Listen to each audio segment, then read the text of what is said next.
Buonasera e benvenuti al TG Sicilia, vediamo subito il sommario di oggi.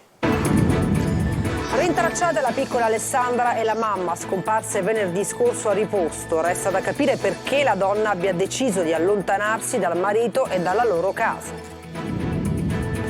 Non è chiuso il caso di Enrico Lombardo, l'uomo di 42 anni morto nel 2019 durante un fermo dei carabinieri a Spadafora. La Cassazione ha accolto il ricorso dei familiari e rinviato gli atti al Tribunale di Messina. Resta un mistero la strage di Ustica, nella quale 43 anni fa persero la vita gli 81 passeggeri del DC-9 in volo da Bologna a Palermo. L'inchiesta dei PM di Roma va verso l'archiviazione. 5 denunce per la corsa clandestina di cavalli alle pendici dell'Etna. Gli autori avevano diffuso sui social i video della gara. I 2 cavalli coinvolti sono stati sequestrati. Calcio, ricorrenza speciale per il Catania. 40 anni fa a Roma la storica promozione in Serie A in uno stadio olimpico colorato di rossazzurro.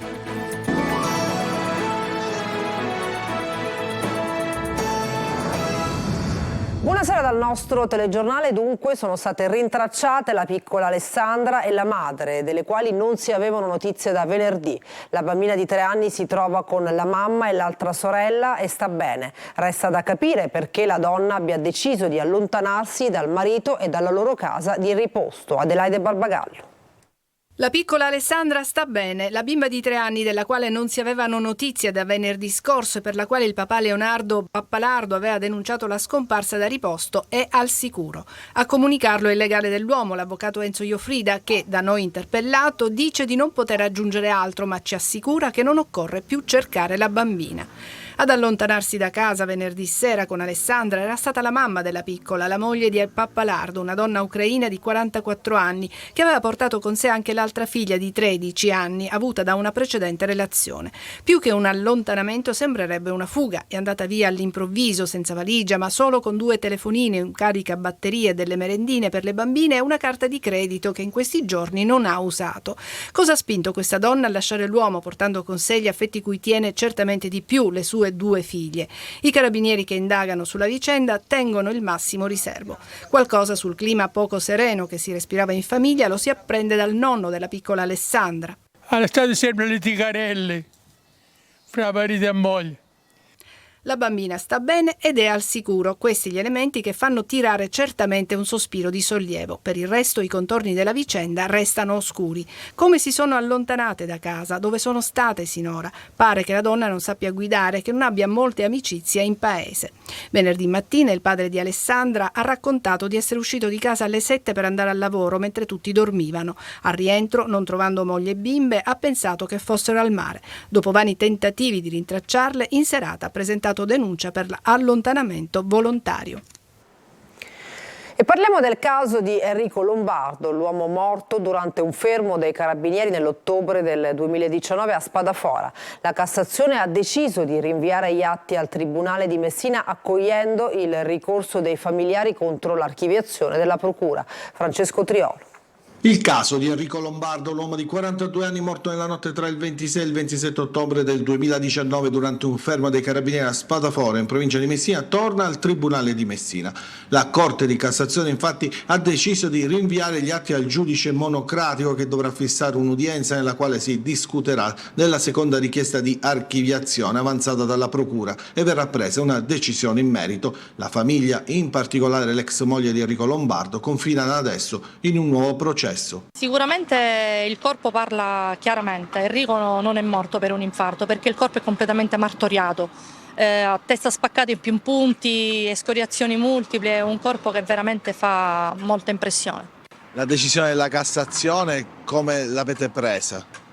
Guardi, ancora adesso riesco a parlare a malapena, mi creda, sono felicissima anche per mia figlia che oggi piangeva dalla gioia finalmente. La decisione della Cassazione è stata presa dopo un ricorso riqualificato dalla stessa Corte in reclamo presentato dall'avvocato Pietro Pollicino, legale dei familiari. Lascia uno spiraglio aperto per verificare se effettivamente le indagini svolte dalla Procura di Messina siano state fatte in maniera compiuta e non è stato tralasciato alcunché. A parere della famiglia vi sono degli aspetti da vagliare, con riferimento anche, ribadisco, alle tracce di sangue sul manganello, alla ricostruzione dei fatti e della colluttazione e anche al perché è stata utilizzata dell'acqua per lavare le tracce di sangue sul selciato dove si era svolta la colluttazione. Nei giorni scorsi, proprio in concomitanza con la discussione del ricorso, la famiglia e le associazioni a buon diritto, Amnesty International, supportate dalla senatrice Ilaria Cucchi, avevano manifestato sotto la sede della Corte di Cassazione per accendere i fari sulla vicenda.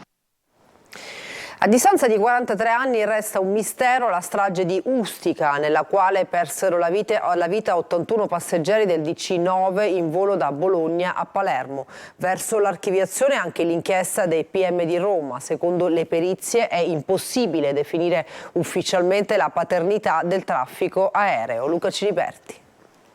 Nessun atto formale, ma la strada sembra tracciata. Per l'indagine sulla strage di Ustica, costata la vita a 81 persone, avviata dalla Procura di Roma oltre 15 anni fa, si va verso la richiesta di archiviazione. Rogatori, acquisizione di atti, analisi di documenti, audizioni, tutto inutile. Quanto è accaduto la notte del 27 giugno del 1980 a bordo del DC-9 dell'Itavia che volava da Bologna a Palermo resterà formalmente un mistero. Le perizie hanno stabilito che l'aereo sarebbe stato abbattuto dall'onda d'urto di un missile che è esploso a poca distanza dalla fusoliera. Esclusa quindi la pista della bomba a bordo, la Procura di Roma riaprì le indagini nel giugno del 2008 dopo aver convocato e sentito come testimoni il Presidente emerito della Repubblica Francesco Cossiga e Giuliano Amato, ai tempi sottosegretario alla Presidenza del Consiglio. L'iniziativa fece seguito alle dichiarazioni di Cossiga, secondo il quale ad abbattere il DC-9 sarebbe stato un missile a risonanza e non ad impatto, lanciato da un aereo della Marina Militare francese. Agli atti dell'indagine ci sono i verbali di audizione di alcuni piloti francesi che hanno confermato come quella notte fu intenso il traffico aereo dalla base militare in Corsica. In una sentenza del 2013 la Cassazione afferma che la tesi del missile è abbondantemente e congruamente motivata e che il fallimento della società Itavia potrebbe essere legato alla significativa attività di depistaggio messe in atto negli anni intorno alla vicenda. Non hanno aiutato neppure i tracciati radar risultati indisponibili proprio nel momento più importante per verificare la possibile presenza di traffici che abbiano interferito con il volo del DC-9. Durante le indagini si appurò che il registro dell'IC, cioè la guida caccia muti del sito radar di Marsala, aveva una pagina strappata nel giorno della perdita del DC-9. Il pubblico ministero giunse quindi alla conclusione che fosse stata sottratta la pagina originale del 27 giugno e se ne fosse riscritta poi, nel foglio successivo, una diversa versione. Per i parenti delle vittime, che ancora una volta manifesteranno chiedendo la verità, resta l'amarezza che la questione sia stata rimbalzata per anni da un muro di gomma a protezione di quello che sembra un vero e proprio segreto di Stato tra Francia e Italia. Il capo dello Stato Sergio Mattarella, il Presidente della Repubblica del Portogallo Marcelo Rebelo de Sousa e il Re di Spagna Filippo VI sono in visita a Palermo. Domani parteciperanno a un simposio Cotec nel corso del quale è previsto anche un intervento del commissario europeo per l'economia Paolo Gentiloni.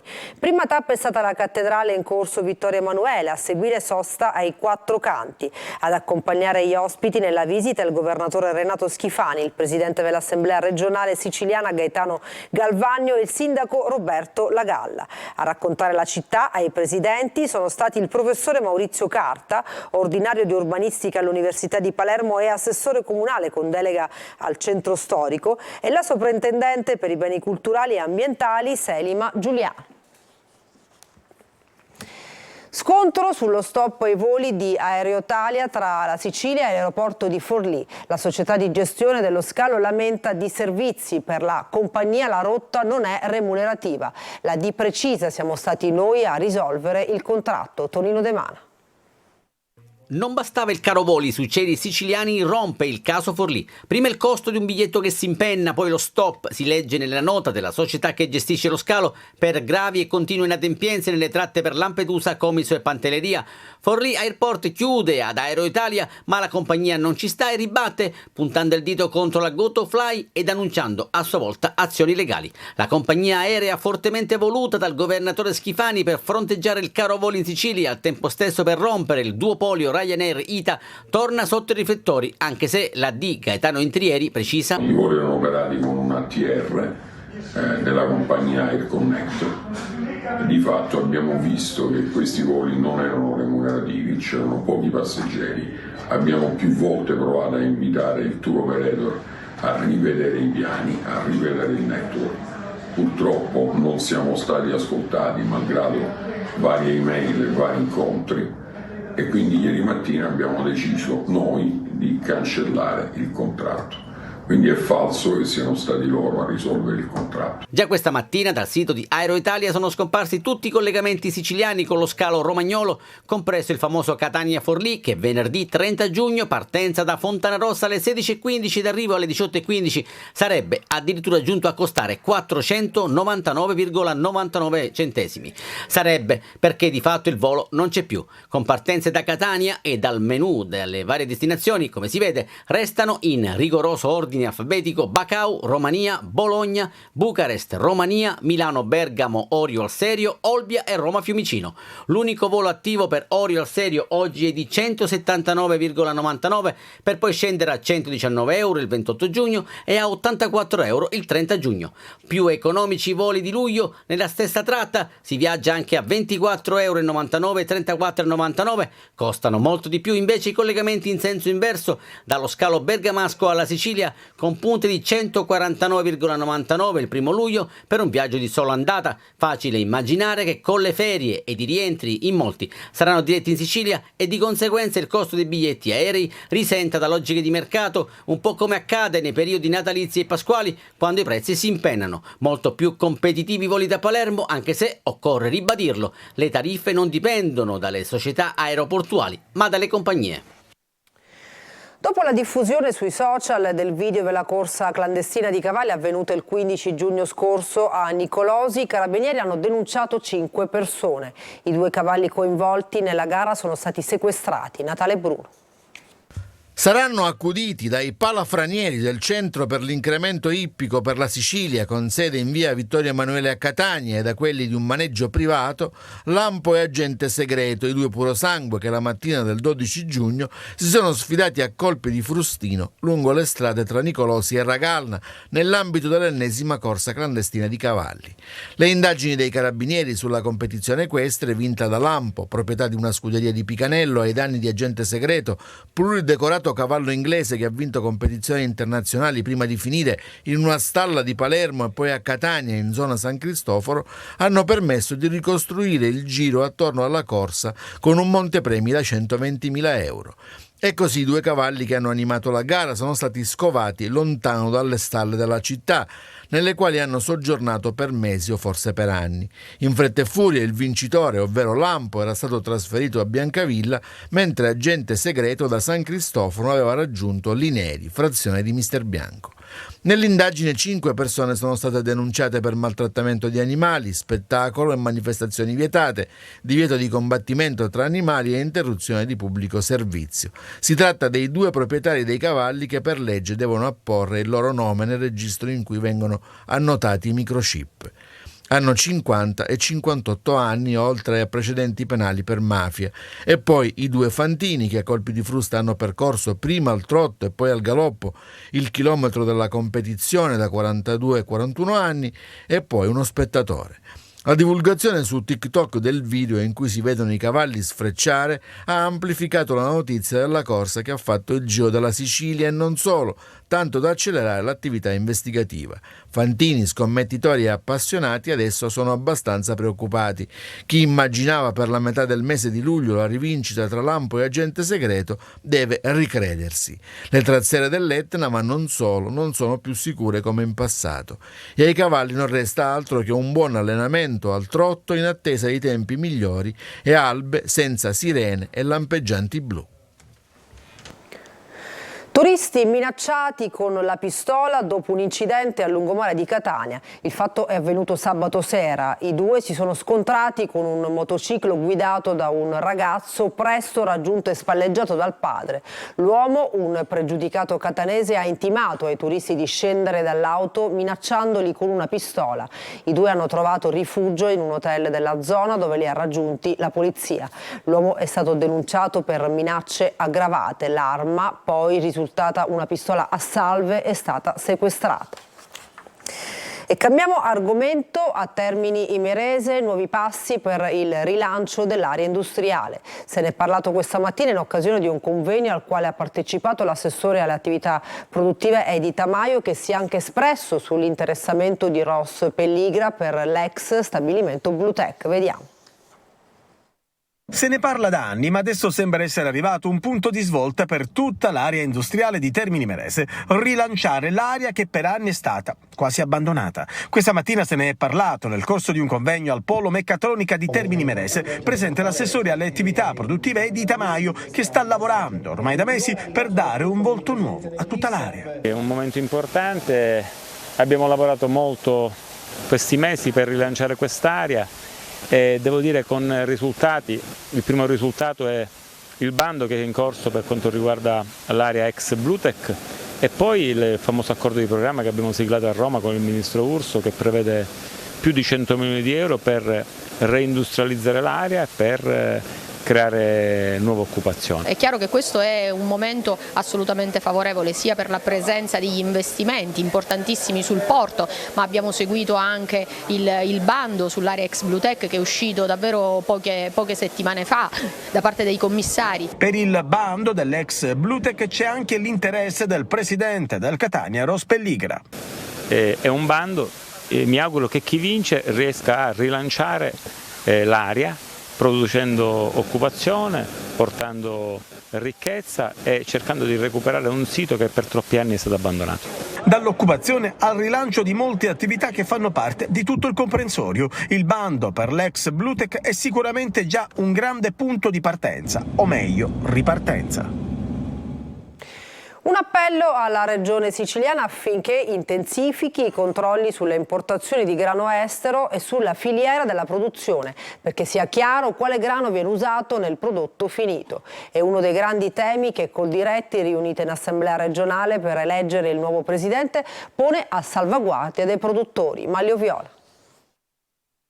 Una grande attenzione al grano che arriva dall'estero perché sia opportunamente controllato e poi certezza della filiera e delle indicazioni di prodotto anche a tutela dei produttori siciliani che, nonostante il loro prodotto sia di grande qualità, oggi sono messi in difficoltà proprio dagli arrivi dall'estero. È la disamina del presidente di Coldiretti, Francesco Ferreri, fatta oggi durante l'assemblea dei quadri dirigenti per l'elezione del presidente regionale. Un tema molto sentito, come lui stesso conferma. Rispetto allo scorso anno il prezzo del grano è sceso notevolmente, a vantaggio ovviamente rispetto alle importazioni. Quello che chiediamo ovviamente è maggiore controllo e da questo punto di vista il governo regionale su ogni nave che arriva ha predisposto dei controlli dal punto di vista sanitario. Dall'altra parte vogliamo avere la sicurezza che il consumatore che va a comprare del pane o della pasta abbia la certezza 100% che quello che sta comprando è quello che c'è scritto.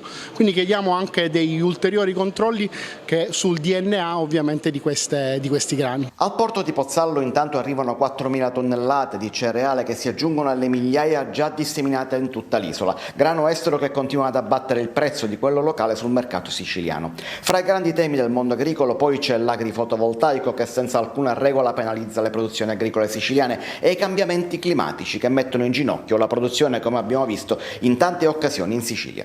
L'impatto è stato su molte culture veramente devastante. Registriamo problemi sui foraggi in tutta la Sicilia, ma problemi anche con le orticole, quindi da questo punto di vista quello che noi definiamo cambiamento climatico, ma ormai secondo me dobbiamo parlare appunto di questo nuovo clima, ci deve trovare quantomeno preparati dal punto di vista infrastrutturale a, non dico averne delle opportunità, ma avere la possibilità di utilizzare queste grandi quantità di acqua per poterle poi distribuire nei momenti in cui abbiamo siccità. Grandi temi sui quali gli agricoltori chiamano all'impegno anche e soprattutto oggi la regione siciliana. E parliamo di spettacolo. Harrison Ford, grande protagonista al Taormina Film Fest per l'anteprima dell'ultimo episodio della saga di Indiana Jones. Molte le location siciliane utilizzate dalla produzione, suggestiva la proiezione nello scenario mozzafiato del Teatro Antico. Eva Spampinato. Era l'ospite più atteso della 69esima edizione del Taormina Film Fest e il pubblico non ha fatto mancare il suo calore a Harrison Ford, star internazionale che dal 1981 veste i panni di Indiana Jones e che in Sicilia torna dopo aver girato qui diverse scene dell'ultimo capitolo della saga. I'm thrilled to be back. Sono entusiasta di essere tornato in Sicilia. Girare in Sicilia ha migliorato il film, commenta Ford dal palco del Teatro Antico, dove è stata proiettata la prima italiana di Indiana Jones e il quadrante del destino. Indy, soprannome dell'archeologo avventuriero più amato del cinema, ricorda con grande entusiasmo le scene girate nella Grotta dei Cordari a Siracusa, uno dei set siciliani insieme a Cefalù, Trapani e Segesta.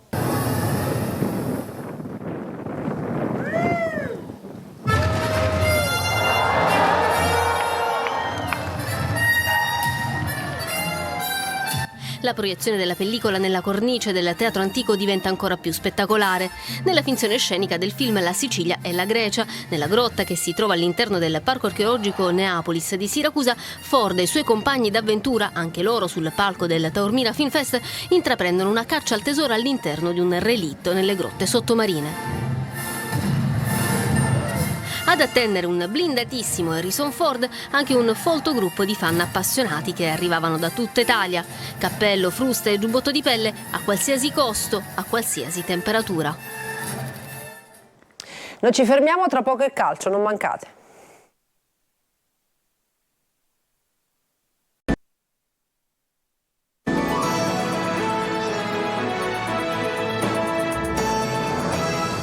Bentornati al TG Sicilia, una notizia di calcio. Prima ufficialità di mercato per il Palermo, la società rosanero ha formalizzato l'ingaggio del difensore 35enne Fabio Luccioni, prelevato a titolo definitivo dal Lecce. Luccioni lo scorso anno in forza al Frosinone ha firmato un contratto sino al 30 giugno del 2025. 40 anni fa invece il Catania pareggiava con la Cremonese a Roma, conquistando la promozione in Serie A al termine degli spareggi. Rievochiamo quella giornata speciale e l'esodo dei tifosi rossazzurri insieme col portiere Marco Onorati, uno dei giocatori di quella squadra. Angelo Gaiano. Un'impresa straordinaria per un esodo senza precedenti nella storia del calcio. I 40.000 catanesi all'Olimpico contribuirono in maniera determinante alla promozione del Catania di Gianni Di Marzio, una squadra che in quegli spareggi gettò il cuore oltre l'ostacolo e della quale faceva parte un giovanissimo Marco Onorati, secondo di Roberto Sorrentino. Il gol vittoria di Crialesi contro il Como e il sofferto pareggio senza gol con la Cremonese, al quale si riferiscono le immagini, regalarono un sogno al popolo rosso-azzurro. A 40 anni di distanza, il ricordo di quell'esaltante pomeriggio d'estate che segnò il ritorno dei colori rosso-azzurri nella massima serie è vivissimo nella mente di Onorati. Mi trovo a Roma e neanche a farla apposta. 40 anni fa vincemmo il campionato di Serie B agli spareggi contro il Como e la Cremonese. Ricordo benissimo quella giornata, i 40.000 spettatori, i miei compagni, il mister Gianni Di Marzio che ora non c'è più. E auguro al Catania di poter raggiungere gli obiettivi prefissati in breve tempo possibile. Gli spalti dell'Olimpico colorati di rosso-azzurro, il ricordo più bello. La cosa che mi è rimasta impressa di quella giornata è che lo stadio olimpico era tutto rosso-azzurro. Monza, Perugia, Lazio e Foggia, le 4 partite giocate da Onorati nella stagione 82-83 a difesa della porta del Catania. L'anno dopo arrivò l'esordio nella massima serie. Noi ci fermiamo, grazie per l'attenzione e buona serata.